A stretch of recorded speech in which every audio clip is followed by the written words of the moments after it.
rangka sinergi KPK dan BPKP dalam pengawasan penanganan pandemi COVID-19, Gubernur Sumatera Selatan Haji Hermanderu pastikan anggaran COVID-19 di Sumatera Selatan sudah tepat sasaran. Hal tersebut disampaikan Gubernur Sumatera Selatan Haji Hermanderu saat live talk show TVRI bersama Ketua Komisi Pemberantasan Korupsi atau KPK Republik Indonesia, Firly Bahuri dengan tema Sinergi KPK dan BPKP dalam pengawasan penanganan pandemi COVID-19. Hermanderu mengatakan dalam penanganan COVID-19 yang terpenting adalah bagaimana agar penyebaran virus ini terhenti dan masyarakat yang terjangkit dapat segera disembuhkan. Ia menambahkan, hal lain juga tidak kalah penting adalah pembangunan yang harus tetap berjalan, karena pemerintah daerah memiliki RPJMD yang harus dicapai diantaranya melalui sektor perekonomian dan pendidikan. Ketua KPK Republik Indonesia, Firly Bahuri juga pernah menjabat sebagai Kapolda Sumatera Selatan itu mengapresiasi langkah terobosan atau ide baru pemerintah Provinsi Sumatera Selatan dalam penanganan pandemi COVID-19 saat ini, terlebih dengan memberikan bantuan kepada 17.000 lebih mahasiswa dari perguruan tinggi negeri maupun perguruan tinggi swasta yang ada di Sumatera Selatan dengan mendapatkan 1 juta per orang.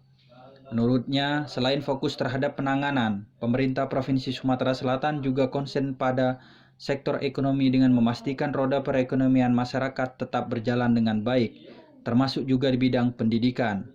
Beberapa kepala daerah, misal antara data DTKS, data terpadu kesejahteraan sosial, yang karena pandemi ini ada yang terdampak miskin baru istilah Pak Ma'ruf Amin, Wakil Presiden. Ini juga selama akurat, memang ada sasaran. Saya bilang, saya sampai berikan agar keselamatan jiwa tadi disampaikan Pak Ketua itu terlindungi, jangan sampai rakyat kita juga menjadi miskin dan kelaparan karena tidak diberikan bantuan. Gitu. Waktu itu sebenarnya celah apa saja sih yang bisa katakanlah dimainkan gitu, kemudian juga KPK sudah mulai wanti-wanti ini untuk beberapa celah yang dikhawatirkan bisa ada dugaan penyelewengan untuk dana penanggulangan COVID-19 ini. Ya, kalau kita bicara tentang titik rawan terjadi korupsi, titik rawan terjadi penyalahgunaan wewenang, itu sudah saja. Untuk itu KPK sudah memberikan rambu-rambu. Tadi di Gubernur kami sampaikan. Bahkan kami sedang pernah melakukan pertemuan dengan seluruh gubernur.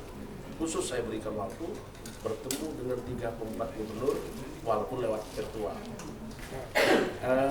Begini, daerah rawan korupsi itu khususnya di daerah wilayah sekarang pandemi COVID. Pertama di arena pengadaan barang jasa. Yang kedua tentang bantuan sosial. Ketiga terkait dengan alokasi penganggaran. Yang keempat itu juga bisa juga terkait dengan klaim rumah sakit, bantuan kepada insentif dokter, perawat, tenaga medis, itu bisa saja. Nah karenanya KPK memberikan rambu-rambu. Misalnya di bidang pengadaan barang jasa, kami sudah membuat surat edaran nomor 8 tahun 2020. Kami buat ada 8 rambu-rambunya. Pertama kami sampaikan ke gubernur tadi. Saya bilang pertama adalah jangan ada persekongkolan sehingga terjadi korupsi. Yang kedua saya sampaikan jangan ada kickback. Jadi ada tendang balik. Jadi uangnya 1 juta diambil untuk bayaran barang 750.000, 250.000 balik. Itu tidak boleh. Ketiga, tidak boleh ada penyuapan. Tidak boleh ada gratifikasi. Dan tidak boleh juga melakukan sesuatu dengan cara curang. Tidak boleh juga membiarkan terjadi korupsi. Dan yang paling penting lagi adalah tidak boleh ada niat untuk melakukan kejahatan korupsi. Itu rambu-rambu yang kita buat. Dan kalau di dalam pandemi COVID-19 ini memang pengadaan barang dan jasa itu dilonggarkan.